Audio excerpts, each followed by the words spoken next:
Police in Houston are investigating a church shooting where the shooter was killed by two off-duty police officers at celebrity pastor Joel Osteen's church. Secretary of Defense Lloyd Austin in a critical care unit. It's his second hospitalization in a month. What the Pentagon is saying about his condition. The Louisiana governor and state lawmakers are sending National Guard troops to the Texas border to help stop the flow of illegal immigrants.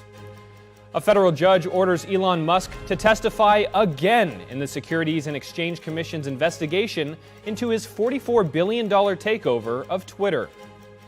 Two presidential candidates using their Super Bowl ads to boost their campaigns are catching heat from critics about the messaging.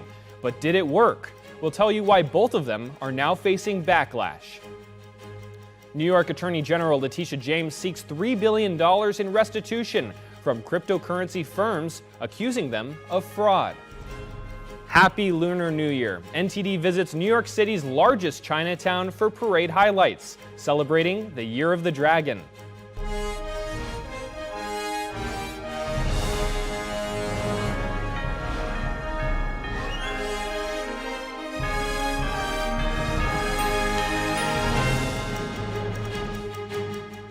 Welcome to NTD Newsroom. I'm Jack Bradley. Secretary of Defense Lloyd Austin is in a critical care unit today after being taken to a hospital on Sunday. According to the Pentagon, he's being treated for symptoms suggesting an emergent bladder issue. It's not clear how long Austin will remain at the Walter Reed National Military Medical Center. Pentagon Press Secretary Major General Pat Ryder says the Defense Secretary has transferred his duties to his deputy. Ryder also says the White House and members of Congress have been notified of Austin's condition. Austin was criticized last month for failing to disclose a cancer diagnosis and subsequent hospitalizations to his superiors, including to President Biden. The Pentagon also confirming today that Secretary Austin's trip to Brussels and Germany, scheduled this week, is being canceled. And now two off-duty officers in Houston, Texas, took down an active shooter yesterday at Pastor Joel Osteen's megachurch. Police said the shooter entered the church armed with a long rifle and was accompanied by a small child. Here are the details. Authorities said a woman in her early 30s entered Lakewood Church, which has a capacity of more than 16,000, and began firing shortly before 2 p.m. local time on Sunday. She was armed with a long rifle and a trench coat with a backpack, accompanied by a small child, approximately 4 to 5 years old. Once she entered, at some point she began to fire. Houston Police Chief Troy Finner said two off-duty officers present killed the shooter before she could kill anyone inside the church, which was preparing to hold a service. Finner said two people were injured, including the child who was with the shooter. Officials said they are working to understand the child's relationship to the shooter. Both officers, officer and agent, engaged, striking the female. She's deceased here on the scene. Unfortunately, a 5-year-old kid was hit and is in critical condition at our local hospital. A man in his 50s sustained a non-critical leg injury and was being treated at a local hospital. The identity of the shooter has not yet been released. Police said she claimed to have a bomb and sprayed an unknown substance on the ground. No explosives were found upon searching her backpack and her car. Eyewitnesses described hearing gunfire and watching people flee the church auditorium. They were repetitive, boom, boom, boom, boom, boom, boom, boom, boom, boom, boom, boom, boom, boom, boom, and I yelled, "Mom!" But then there are the second shot. They start to say the people to move from the auditorium. Televangelist Joel Osteen, the senior pastor at the church, thanked police officers and first responders, saying that things could have gone a lot worse. We were in between services going into the Spanish service, so if there's anything good of it, you know what? She didn't get in there and do a whole lot worse damage. So we thank God for that. He's watching over all of us. Police are investigating the motive behind the attack. According to police, the words "Free Palestine" were written on the shooter's gun. And now we're going to maintain, gain, and expand. That's the message from the Texas border czar, Mike Banks, as the fight to stop the flow of illegal immigrants from crossing the border is getting support from neighboring Louisiana. The governor and state lawmakers are sending National Guard troops next month to assist in the Texas border crisis. Louisiana Governor Jeff Landry and state lawmakers will spend $3 million to send 150 National Guard troops to support law enforcement at Eagle Pass, Texas. Landry was among a coalition of other Republican governors joining Texas Governor Greg Abbott during a press conference last week on a legal immigrant crisis. Landry says supporting Texas is necessary because he says President Biden and Congress refused to do their jobs in securing the southern border. He also says by helping Texas, it helps his state with training and troop readiness. The Guard units will rotate to and from the Texas border every 90 days beginning in March. 2 Israeli hostages are safe after Israel's special forces conducted a rescue earlier this morning. Now, both are said to be in good health and were sent to a hospital in Tel Aviv for further examination. 60-year-old Fernando Simon Marman and 70-year-old Louis Har are back in Israel after 128 days with Hamas. The operation began just before 2 a.m. local time when Israeli special forces entered the building where hostages were held. The 2 men were found on the second floor in the hands of Hamas terrorists. Soldiers breached with an explosive charge during the raid. They were under heavy exchanges of gunfire with surrounding buildings. An IDF spokesman says the operation was planned for some time and that conditions needed to be right. He says an airstrike was also carried out to allow special forces to be extracted. Israeli forces have discovered a network of tunnels that run under the main UN agency in Gaza, claiming it new evidence of Hamas exploitation of what is known as UNRWA, the UN relief group that aids Palestinians. Israeli army engineers took reporters from foreign news outlets through the passages during what is a time of crisis for UNRWA. Israel last month alleged that some of the agency's staff doubled as Hamas operatives, which led several donor countries to freeze their funding to the agency. UNRWA has launched an internal investigation into Israel's claims. The tunnels under the agency's headquarters in Gaza City also revealed side rooms, including an office space with steel safes that had been opened and emptied. One large chamber was packed with computer servers, another with industrial battery stacks. Leading the tour was an Israeli lieutenant colonel who gave only his first name, Ido. This is one of the central commands of the intelligence. This place is one of the Hamas's intelligence units, where they command most of the combat from here, but from the underground. Ido said Hamas appeared to have evacuated in the face of the Israeli advance, preemptively cutting off communications cables that, in an above-ground part of the tour, he showed running through the floor of the UNRWA basement. In a statement, UNRWA said it had vacated the headquarters on October 12th, 5 days after the war began, and was therefore, quote, unable to confirm or otherwise comment on the Israeli finding. Back in the U.S., the Democrat-led Senate moved closer on Sunday to passing a bill to provide aid for Ukraine, Israel, and Taiwan. It cleared a key procedural hurdle, one of the last before a final vote. The $95 billion bill is facing opposition from some Republicans. The Senate voted 67 to 27 to move the legislation forward. 18 Republicans joined Democrats to advance the bill. Proponents of the bill hope it will be approved by Tuesday. The bill includes $61 billion for Ukraine, $14 billion for Israel, and nearly $5 billion for U.S. allies in the Indo-Pacific, including Taiwan. It would also provide over $9 billion in humanitarian aid to civilians in Gaza and the West Bank, Ukraine, and other conflict zones around the globe. If America doesn't assist Ukraine, Putin is all too likely to succeed, as President Zelensky repeatedly has reminded us. Our allies and partners are hoping that the indispensable nation, the leader of the free world, has the resolve to continue.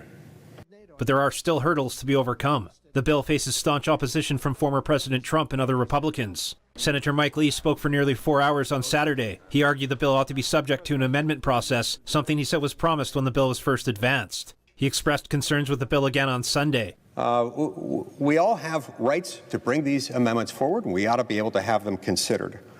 Lee is worried that providing humanitarian assistance to Gaza would benefit Hamas. His amendment would prevent the bill from funding any UN organization operating in the Strip. The bill is now headed for a floor vote, expected later this week. If it passes, it will move to the GOP-led House of Representatives, where it faces an uncertain future. Speaker Mike Johnson has indicated that he could try and split the aid provisions into separate measures once the bill arrives from the Senate. But a standalone bill for Israel failed to pass in the House last week, amid opposition from both Democrats and Republicans. Jeremy Sandberg, NTD News. 6 people are dead after a helicopter crashed in San Bernardino County, California on Saturday night. They include Nigerian banking CEO Herbert Wigwe and his wife and son. He served as the chief executive officer of Access Bank Holdings and was described as a colossus in Nigeria's financial sector. Also killed was the former group chairman of the Nigeria Stock Exchange. The Director General of the World Trade Organization confirmed the deaths and released a statement expressing her deepest sympathies and condolences to the victims' families.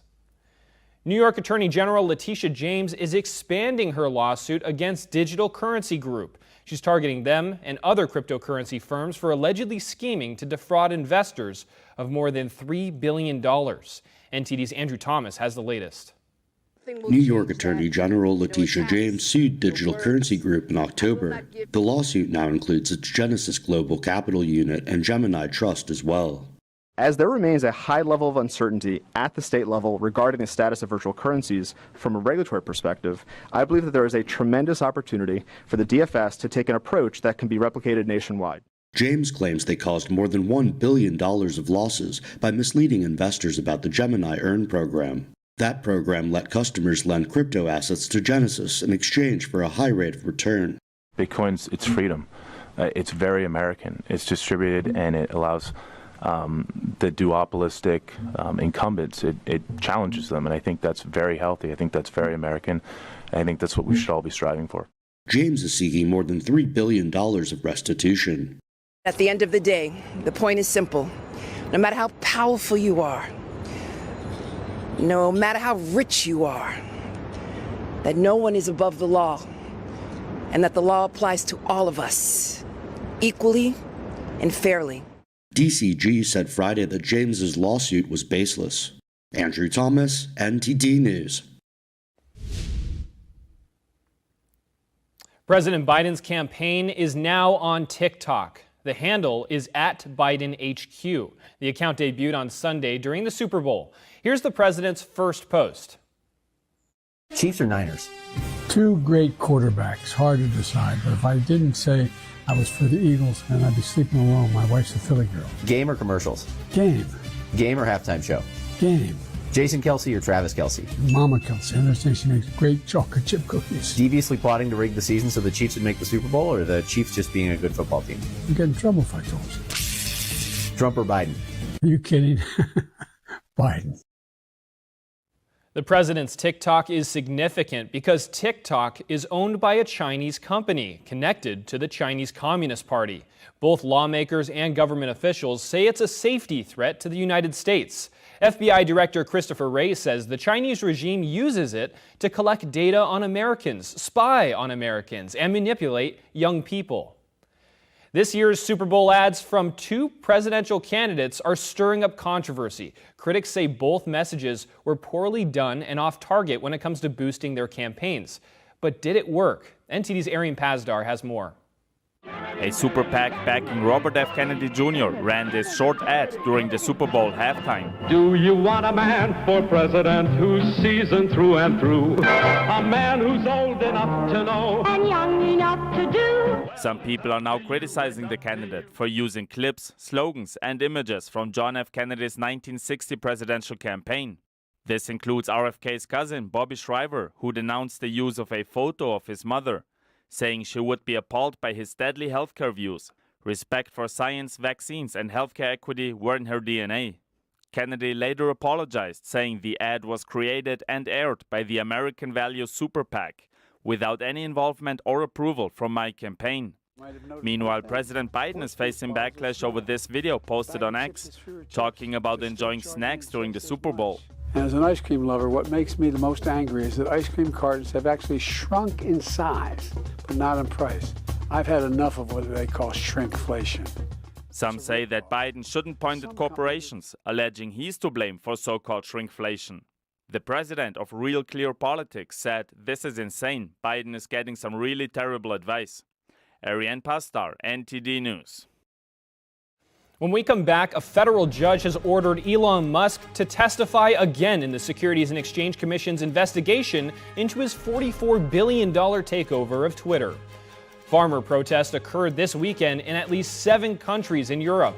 In France, unions warn the government that they might take to the streets again if nothing is done, despite recent promises from the Prime Minister. Happy Lunar New Year! NTD visits New York City's largest Chinatown for parade highlights celebrating the Year of the Dragon. We'll show you the highlights right here after the break. Freedom is not free, and neither is the truth. In order to bring you the facts, our reporters are out there on the front lines getting the true story. Some of them served 10 years of prison in China. We've been censored on social media. Our Hong Kong printing offices were set on fire, and we've been repeatedly attacked by the Chinese Communist Party. But no matter what, we believe that you deserve the truth, and so we continue to bring the truth to light. Head on over to getepic.com and try honest journalism that is based in truth and tradition. We'd love to have you on board.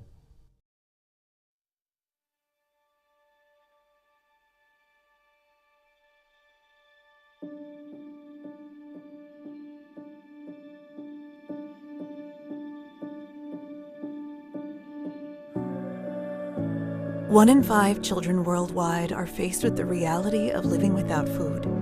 No family dinners, no special treats, not enough energy to play. All around the world, hunger is affecting children's physical and mental health. Toddlers are suffering from acute malnutrition, which stunts their growth. Kids are forced to drop out of school so they can help support their families. Conflict, inflation, and climate have ignited the worst famine in our lifetime. And we are fed up. Fed up that hunger devours dreams. Fed up that hunger destroys joy. Fed up with the fact that hunger eats childhood. Help us feed the futures of children all over the world by visiting getfedupnow.org. For as little as $10 a month, you can join Save the Children as we support children and families in desperate need of our help. Now is the time to get fed up and give back.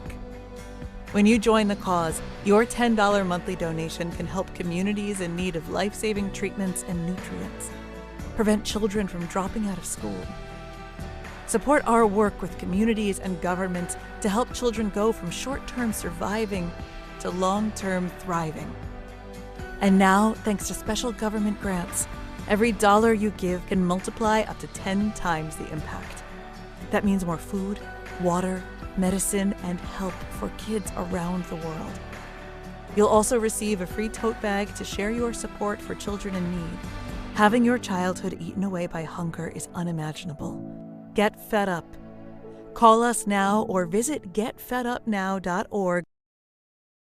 Shen Yun Creations, the streaming platform from Shen Yun, featuring world-class dance, past programs, and all original music.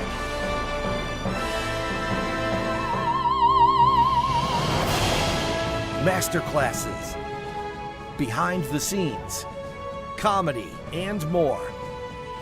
Explore shenyuncreations.com.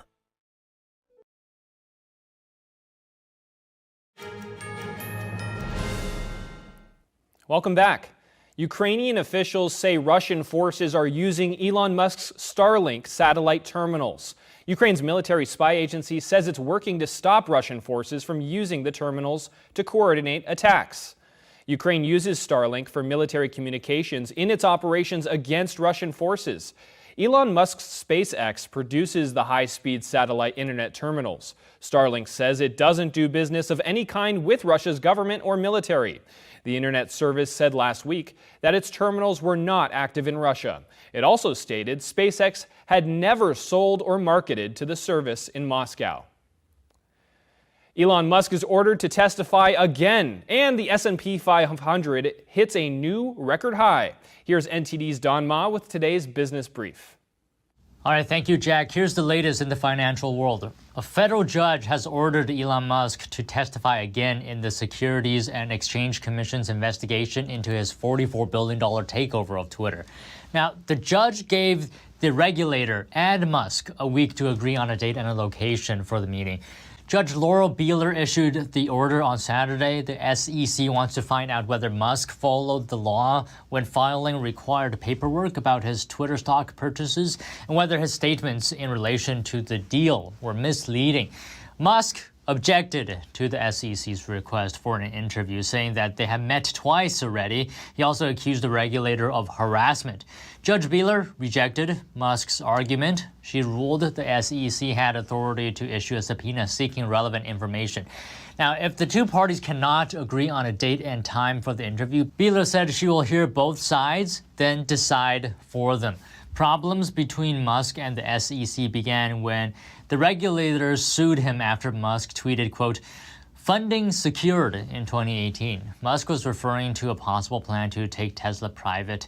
To settle that case, Musk agreed that his lawyer would vet his tweets about Tesla. The SEC sued him again in 2019 for allegedly breaking that agreement. And in other news, S&P 500 has finally broke the 5,000 level, and just as the fourth quarter results season winds down. Now, much of the recent frenzy has been driven by those mega caps with greater exposure to artificial intelligence, but earnings are juicing the rally as well. LSEG data now shows S&P 500 firms expect earnings to rise by 9.7% this year. Back to you, Jack. Thank you, Don. Farmers took to the streets in Spain, Hungary, and Poland to call out the European Union's environmental regulations. In France, major farmers' unions may take to the streets again.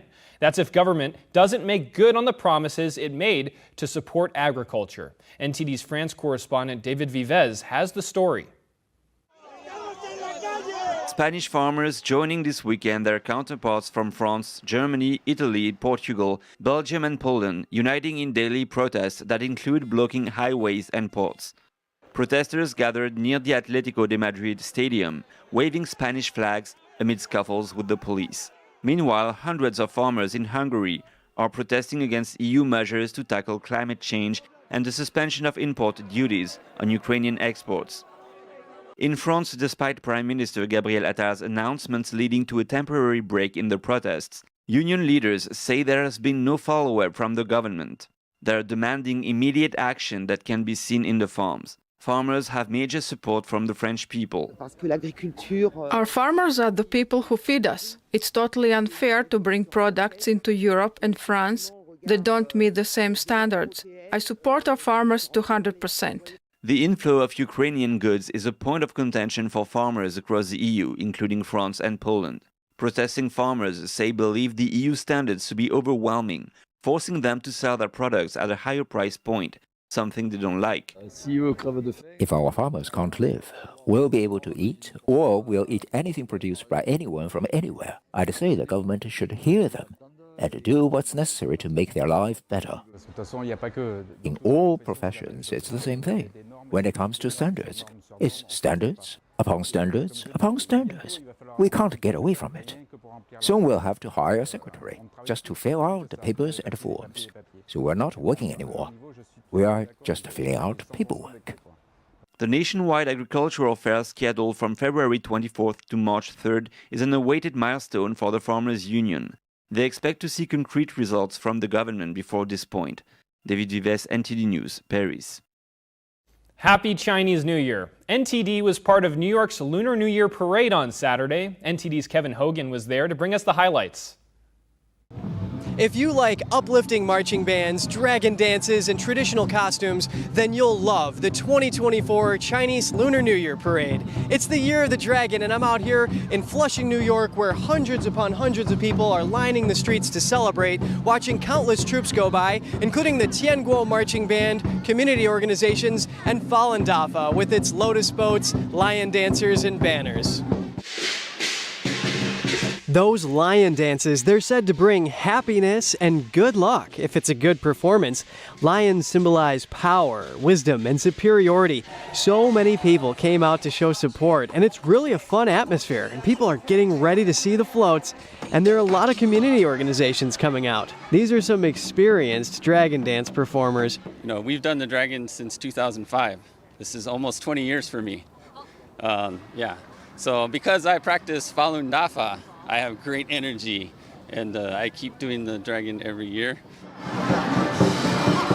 Going past now is Falun Gong, also known as Falun Dafa, showcasing traditional culture and the virtues of a spiritual tradition from the ancient past.